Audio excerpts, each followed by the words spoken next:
podcast já vai começar, mas você pode ser um instrumento de bênção para alguém neste momento. É só compartilhar este conteúdo com seus amigos e contatos nas suas redes sociais. Um excelente programa e seja edificado.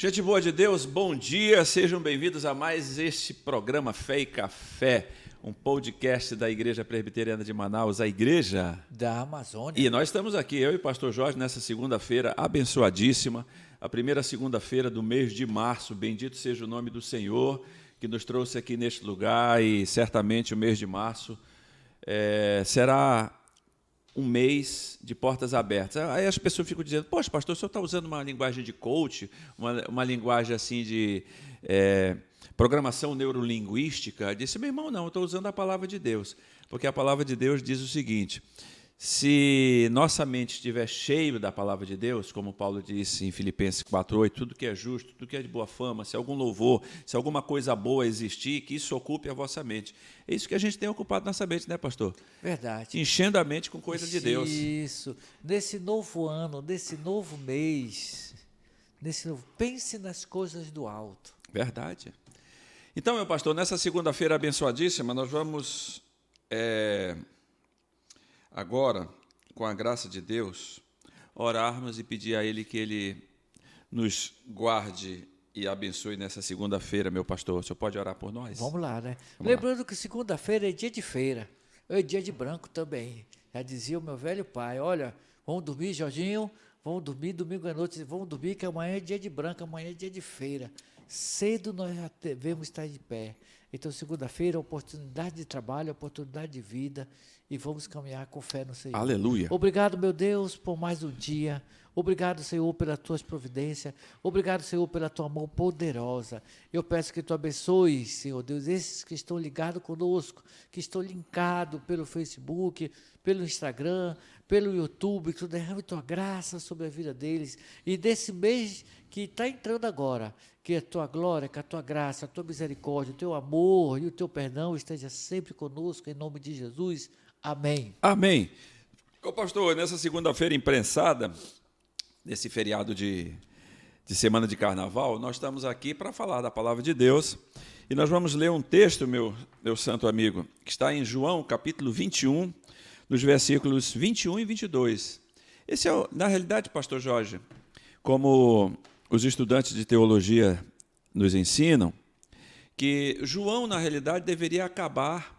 O Evangelho de João termina no capítulo 20, no versículo 31, quando diz assim, estes sinais, no caso, foram registrados para que creais que Jesus Cristo é o Filho de Deus e para que, crendo, tenhais vida em seu nome. Ponto.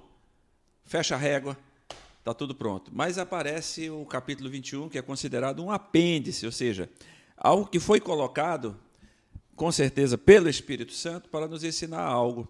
E aqui nesse capítulo 21, versículo 21 e 22, muitas coisas vão ser faladas aqui nesses dois versículos. O senhor pode ler, meu pastor? 21, claro, vamos lá. 21 e 22. Vendo Pedro a Jesus, perguntou, Senhor, e quanto a este? Respondeu-lhe Jesus, se quiser que ele permaneça até que eu venha, que te importa? Quanto a você, siga-me. Eita Deus! Irmãos queridos, esse texto, na realidade, ele é conhecido como a restauração de Pedro. O Senhor Jesus, como sempre, ele não nos abandona, ele não desiste de nós. O que Jesus faz? Depois da sua ressurreição, ele recria o cenário inicial. Qual foi o cenário inicial?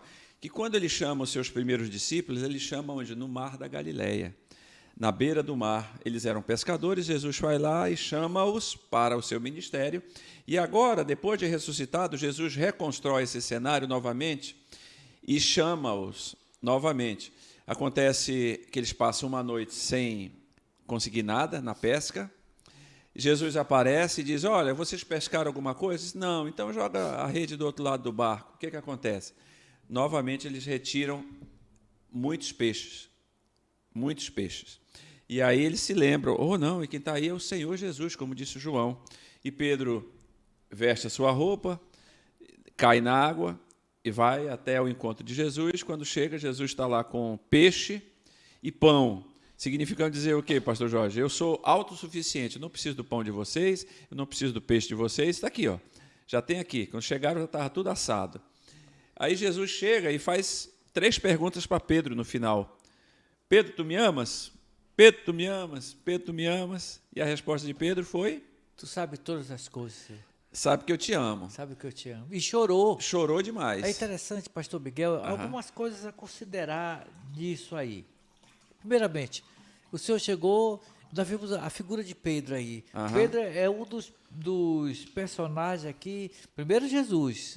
Veja bem, o evangelho é de cunho narrativo. Sim. Né? Ele narra, ele registra algo que aconteceu. Aí nós vimos numa narração, alguns personagens. Nós vimos aí, no capítulo 21, nós vimos o mar, nós vimos os peixes, o Senhor Jesus, em primeiro lugar. Depois nós vimos um barco de Pedro, com seus companheiros ali. Alguns dizem que o temperamento de Pedro era tão forte que ele pescava nu. É, exatamente. Né? Alguns escritores, eles dizem... Para não ter impedimento, né? Pescava nu. Pedro, o cara era brabo, né? Era brabo mesmo, pescava nu, e o texto diz que ele vestiu a roupa e caiu. O Senhor sempre se dirigia, e era sempre Pedro que respondia. Pedro que respondia, mas o Senhor trabalhou no seu caráter. O fato dele ter dito assim, joga a rede. Mas, Senhor, eu passei uma noite toda aqui jogando a rede e nada. Aí, de repente, ele para e pensa, mas sob tua palavra lançaremos a rede. Maravilha, né? Aí depois vem essa questão aí de Pedro, tu me amas. Pedro, tu me amas. Pedro parece que ele estava se redimindo ali. O Senhor estava... Não, Pedro se redimindo, não. Jesus estava redimindo Pedro ali. Ele negou Jesus 3 vezes. Exato. Ele tinha de confessar. Exato. Ele tinha de confessar. Agora observe você a transformação do homem. Né? No último Jesus, eu te amo, ele chorou. Vai ser um homem como Pedro chorar. Um homem do calibre de Pedro. Para chorar. Ele não podia ter muito conhecimento intelectual, mas ele era aquele cara forte. Era né? brabo. Isso. Aquele homem de decisão. Pedro era de decisão. Ele era o primeiro a saltar na frente. Ele era impossível. Ele era impossível. E ele chorou. E quando ele chora, parece que houve assim uma transformação que já vinha ocorrendo há tempo. Pedro, ele ouve uma voz maravilhosa. Agora, Pedro, apacenta as minhas ovelhas. Agora tu está preparado. Exato. Pastor, uma coisa interessante. Primeiro que a gente aprende nesse capítulo 21 é que Jesus não nos descarta. Porque o que Pedro fez, ele fez o que alguns amigos meus de escola diziam. Ele fez um pecado pior do que bater em mãe. Existe algum pecado pior do que bater em mãe? É o que Pedro fez. Ele negou o mestre. Quantas vezes? 3 vezes. Mas Jesus não descarta Pedro. Ele vai, restaura a vida de Pedro, reintroduz Pedro no colégio apostólico, porque o pessoal dizia o seguinte, não, esse cara é um cagueta, esse cara aí negou Jesus. E eu acho que Pedro, nos nossos dias, não entraria em nossas igrejas. Mas Jesus restaura a vida de Pedro, né? E depois, ele chega e faz 3 perguntas. Primeiro, porque Pedro fez 3 negativas. E na matemática, 3 negativas com 3 positivas, zera tudo. E quando ele faz essa pergunta e Pedro responde, Jesus diz, apacenta as minhas ovelhas, acontece algo, pastor, que acontece comigo, muitas vezes. O que é? Eu fico preocupado com a vida dos outros. Porque diz o texto sagrado aqui, nesse ponto, que nós vamos dar uma meditada, é que Pedro diz assim, ele pergunta a Jesus, e quanto a este? Ou seja, ele estava apontando para João. Por que ele estava apontando para João? Porque tinha um boato entre os discípulos que João não iria morrer até vir o reino de Deus. Até vir o reino de Deus não se sabia se era quando Jesus ressuscitasse ou quando ele voltasse, né? quando ele vier na sua segunda vinda. Só que tinha esse boato, olha, João não vai morrer, João não vai morrer, ele vai ser um Highlander. Lembra do Highlander? Aquele super-herói que só morria quando o outro Highlander cortava a cabeça dele. Então era um ser eterno. Aí Pedro se preocupa e aponta, depois de ser perdoado, ele pergunta, e quanto é este aqui, Jesus? Aí Jesus é tão educado que diz o seguinte, se eu quero que ele permaneça até que eu venha, o que tu tem a ver com essa história? Ou seja, Jesus está dizendo, não te interessa a vida do teu irmão. Aí ele faz uma afirmativa, Senhor, quanto a ti, Pedro, segue-me tu. E essas foram as últimas palavras registradas no Evangelho sobre o Senhor Jesus. Então, pastor Jorge, o que a gente aprende? Porque muitas vezes nós nos preocupamos, meu irmão, será que ele... Não, essa palavra... O pastor está pregando, aí a gente pensa assim, não, essa palavra, se o irmão fulano de tal tivesse aqui, é todo para ele. E a gente não entende que isso daí é para nós, né? E Pedro ficou olhando para ele, sendo perdoado, restaurado e preocupado com a vida dos outros. Quanta gente hoje, pastor, tem preocupado com a vida alheia? Olha, eu lembrei de algumas coisas que aconteceram na minha vida. Quando eu era garoto assim, de 13, 14 anos. Rapazola. Eu era doido para ser coroinha. Lá no meu bairro, eu ia para a missa. Mamãe me levava para a missa na marra, né? Que nem na missa eu queria ir. Aí, quando eu cheguei lá, eu vi um garoto que debaixo da mesa, do lado da mesa do padre José, ele balançava 3 sinos na hora da Eucaristia, da missa. Eu achava aquilo máximo, eu dizia, vou ser coroinha. Ajudar o padre, né? Ajudar o padre, né? Aí quando eu cheguei com o padre, falei com o padre, nó, eu te conheço. Sei da tua história. A tua história, a tua turma não era boa, minha turma não era boa, sabe? Mas Jesus não fez isso com Pedro. Entendeu? Jesus não fez isso com Pedro.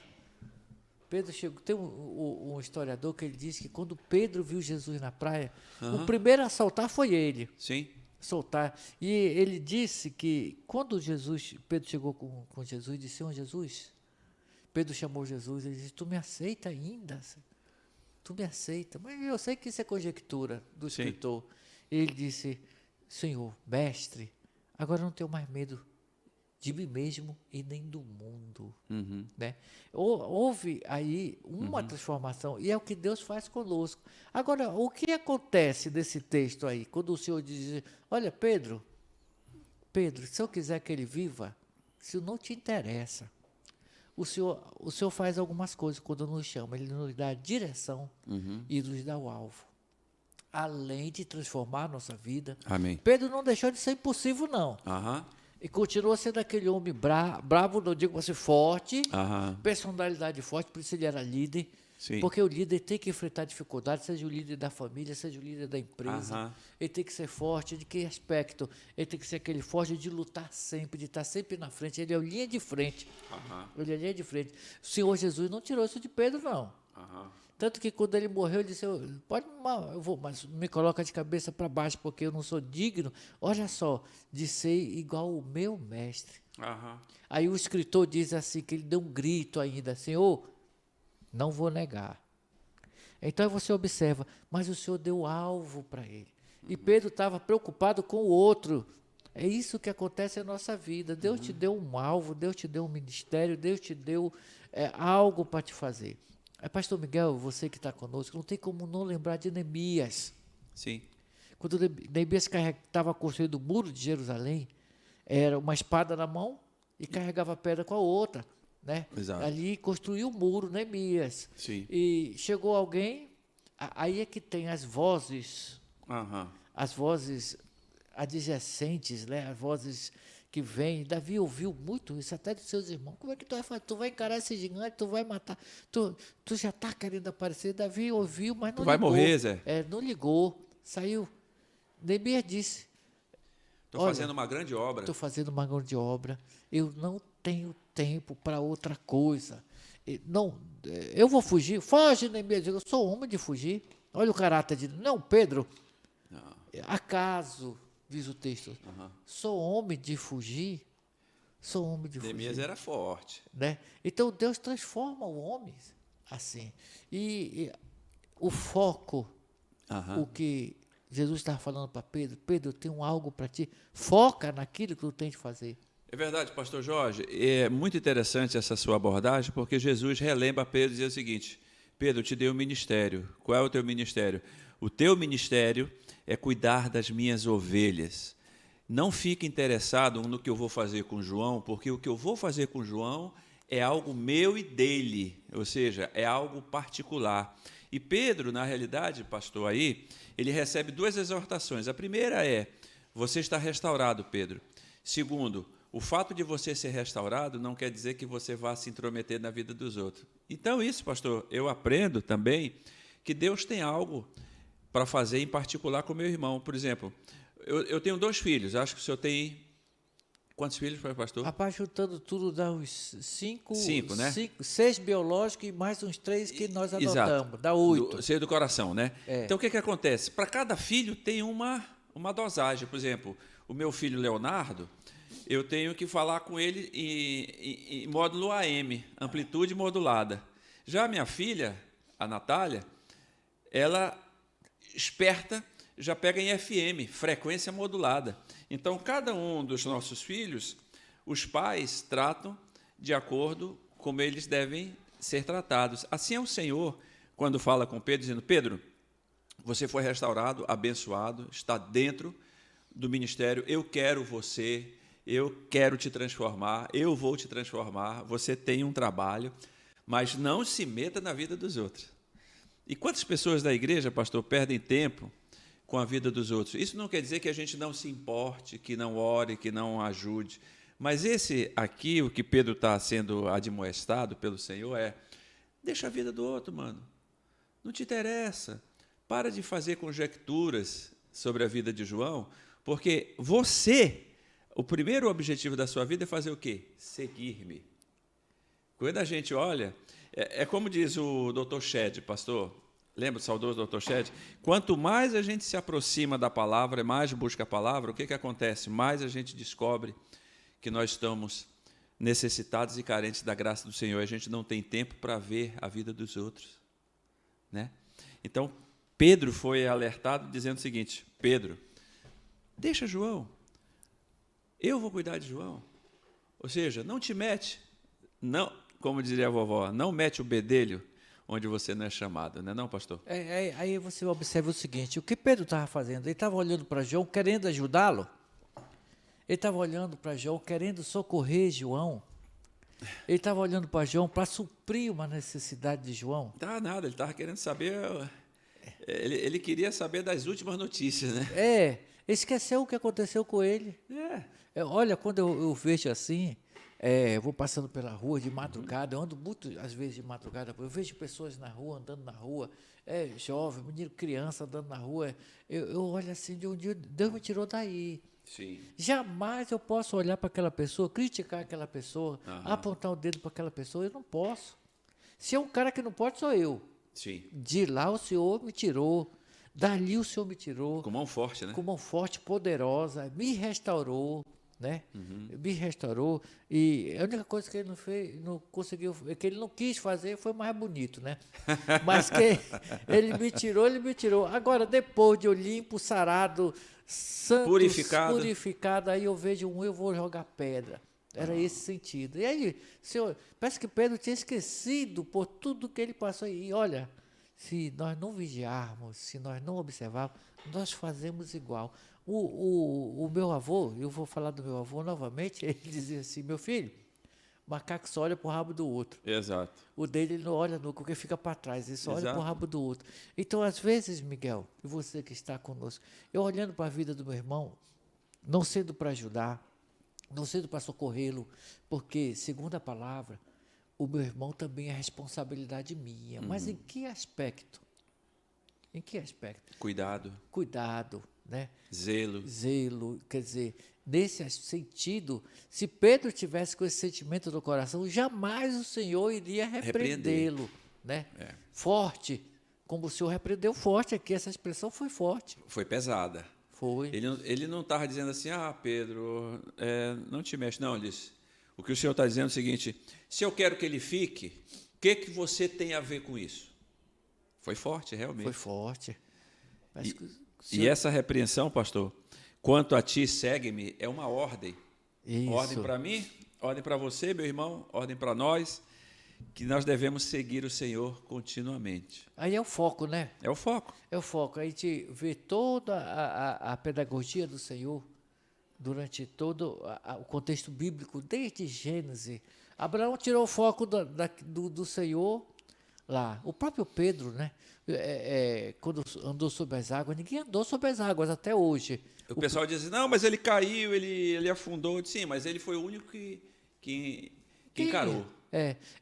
Mas por que ele começou a afundar? Porque ele olhou para os lados. Sim, Olhou para os lados e perdeu a visão. é verdade. Perdeu a visão, perdeu o foco. Aí a gente tem uma lição. Foco é visão, É verdade. é alvo, é objetivo. Quando você tem uma visão, você tem um algo, Aham. você luta por ele, você estuda para alcançá-lo. Você até desenvolve, você cresce para chegar lá. Você não se perde. Exato. Então você não fica como uma canoa sem quilha, como um carro sem volante. Eu posso ter a Ferrari que for, mas se eu não tiver o volante ali, do que me adianta? Como é que eu vou direcioná-lo? É verdade, pastor. E esse sentimento que podemos dizer que acometeu a Pedro, pastor, nós devemos vigiar constantemente, porque o objetivo principal de nossa vida é seguir a Jesus, olhar para Jesus, como disse o escritor de Hebreus, no capítulo 12. Deixando de lado o pecado que tenazmente nos assedia, corramos a carreira que nos está proposta, olhando firmemente para Jesus, autor e consumador. Sem tirar o alvo. Sem tirar o alvo. Aí Pedro foi perdoado, restaurado, reinserido no contexto apostólico, e aí agora ele se sente no direito e diz, não, eu tenho mais. E esse daí? Aí ele pega uma bordoada do Senhor dizendo, olha, quanto a este daí não te interessa. Cuida de ti, meu irmão. Cuida de você. Ou seja, meu amado irmão, esse texto, muito simples, mas poderoso, nos ensina que nós devemos olhar para as nossas vidas e vermos se estamos seguindo a Jesus. Porque Jesus não vai nos cobrar a vida do outro, do meu irmão, ele vai cobrar a mim, porque ele disse para Pedro, quanto a ti, segue-me tu, deixa de lado João, porque eu tenho algo para fazer contigo, Pedro. Então, pastor Jorge, meu irmão, esse texto é poderoso, maravilhoso, mas nós temos que olhar e perguntar para o Senhor, Senhor, eu tenho te seguido? Essa é a pergunta. E essa palavra segue-me, no original diz, torna-se um discípulo. Torna-se um discípulo. Torna-se um discípulo. Muitas vezes, eu vou contar uma história. Aham. É o seguinte, eu não sou muito velho, nem muito novo também, já tenho uma estradazinha pelo caminho, né? Aham. Eu abri uma igreja, a igreja hoje, e no São José do Mindu, ali bem na Cidade de Deus. E então, quando eu cheguei lá, tudo era de barro, as ruas eram de barro. E levei madeira, muita madeira, para levantar um templo, que eu já estava fazendo trabalho de campo, evangelizando. Eu levava remédio, levava comida, que as casas eram ainda de papelão, de plástico, material. Levava roupa também, né? Isso. Levava e fazia obra. Ele consegui madeira e levei. Mas como eu nunca fui muito grande assim, né? Foi jitinho? Sempre fui jitinho, e levei um adolescente, os adolescentes comigo. Tinha um adolescente bem grandão, forte, que nós carregávamos madeira. Aham. Mas só que lá tinha umas cacimbas pelo meio do caminho. Cacimba? Uma mulher resolveu ir lavar roupa e tomar banho numa cacimba. Aham. Mas só que ela estava só de roupa de baixo, de sutiã e de calcinha lá, tomando banho. Sim, tomando banho. Sentou e metia a mão na água da cacimba e jogava a cacimba. A cuia. E o adolescente já andava olhando para ela. Aham. Ele ia na minha frente, com a madeira no ombro, e eu atrás, era dois carregando, eu e ele. Ele olhava, já não olhava para frente, olhava para o lado, para ela. Eu dizia, meu irmão, olha para frente. E parece que ele estava cego. Ele esqueceu de olhar para frente.